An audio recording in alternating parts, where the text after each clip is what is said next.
Hi friends, today we're doing Unit 3, Lesson 7, the nervous system. Before we start reading, we're going to go over some of the vocabulary you will be hearing today. The first word is command, which means control or power. Our second word is consciously, which means done on purpose or deliberately. Our next word is coordinates, to make different things work together effectively as a whole. Our next word is receptors, organs or nerve endings that receive information from inside and outside the body and send that information to the brain. Our last word is reflex, which is an action that happens almost instantly, often without the brain sending a message to perform the action. We are now going to move into today's reading. Stand up and stretch with me a moment before we begin. Put your hands on your hip bones and bend forward as far as you can. Now straighten back up slowly. One vertebrae at a time. That's better. Now I'm ready to get started. Are you? As you sit back down again, think about the body systems you used to move just now. Did you use your skeletal system? You bet. How about your muscular system? Absolutely. Your muscles helped move your bones when you stood up and bent down. But how did your muscles move? What told them to do what? Your brain. And your brain is part of a very important system. Does anyone know what that system is called? Yes, the nervous system. The nervous system is your body's command system, the one that sends orders to all parts of your body. It is your communication system carrying messages that control all other systems. The central nervous system includes the brain and the spinal cord. Without these central controllers, none of your body's other functions would happen. Your brain is a soft mass of tissues, protected by your skull, a rigid helmet-like structure of bones encasing the brain. The spinal cord, the main nerve pathway between your brain and the rest of your body, looks like a long, thick rope. It extends from the base of your skull or brainstem to your tailbone. Stretching down the back, this rope-like cord weaves its way through openings in your back's bony vertebrae. Your spinal cord is protected by your spinal column, this flexible column of vertebrae. A network of nerves links your brain and spinal cord to muscles and sense organs all over your body.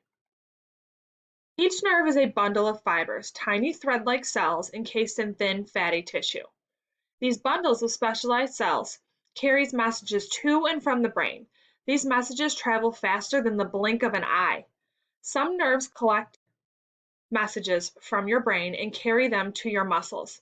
This is what happened when you stood and bent over a few minutes ago. You consciously controlled your own actions with your brain. First, you made the conscious decision to stand, and your brain received that decision. Then, electrical signals were sent out from your brain along nerve fibers to your muscles, telling them to tighten or contract. For every movement that you make, your brain coordinates the timing of muscle contractions, telling your muscles when to tighten, how much to tighten, and for how long. Your nervous system works with your bones and muscles to follow your brain's commands. Some nerve cells collect messages from parts of your body and from your environment and the world around you. These nerve cells are called receptors. Receptors collect messages through your eyes, ears, nose, tongue, and skin. Each of your 5 senses works with your brain to help you understand the world around you. Eyes pick up light and color and send pictures to the brain to help you see. Ears pick up vibrations from sound waves, carrying them to the brain to help you hear. Sensory cells in the nose react to chemicals in the air, sending messages to the brain to help you smell. Cells on the tongue react to chemicals in food, sending signals to the brain to help you taste.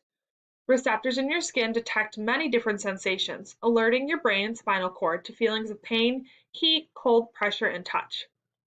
Many times, nerve signals pass through both your brain and spinal cord, but not always. Have you ever touched a hot iron or a hot pot on the stove? What happened? Most likely you jerked your hand away from the heat very quickly, almost unconsciously. The nerves in your fingers sent signals to your spinal cord, but this time you did not need your brain at all.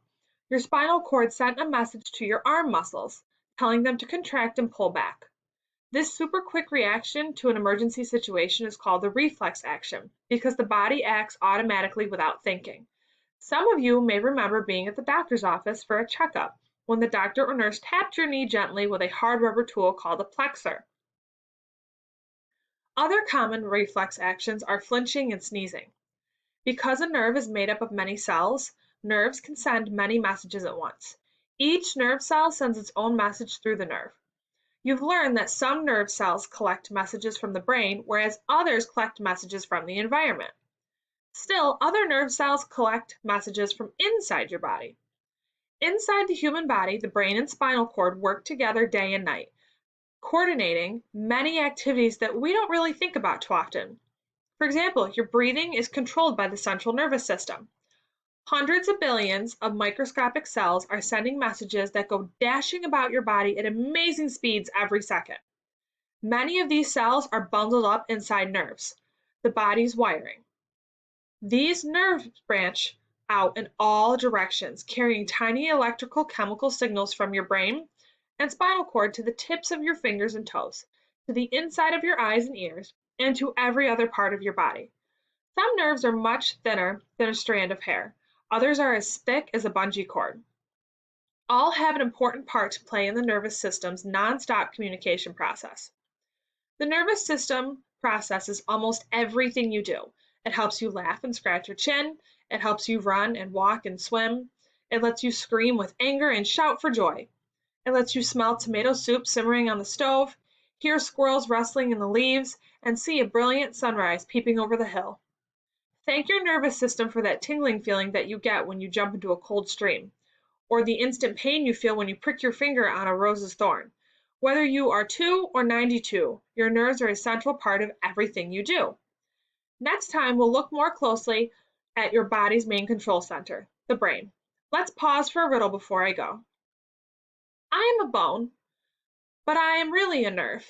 My name suggests that I have a sense of humor. What am I? Give up? I'm the funny bone. Does anyone know where the funny bone is located? It is a vulnerable nerve at the end of the elbow.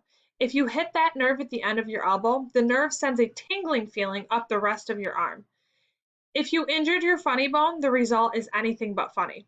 It can be very painful, causing numbness in your forearm and hand. So as it turns out, the funny bone is not only not funny, but it's not a bone at all. Be careful the next time you're wrestling with your friends. You won't be laughing if you hit your funny bone.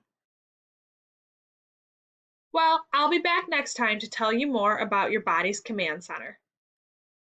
Can you guess what I mean when I say command center? See you later. You may now move on to Unit 3, Lesson 7, Google Form.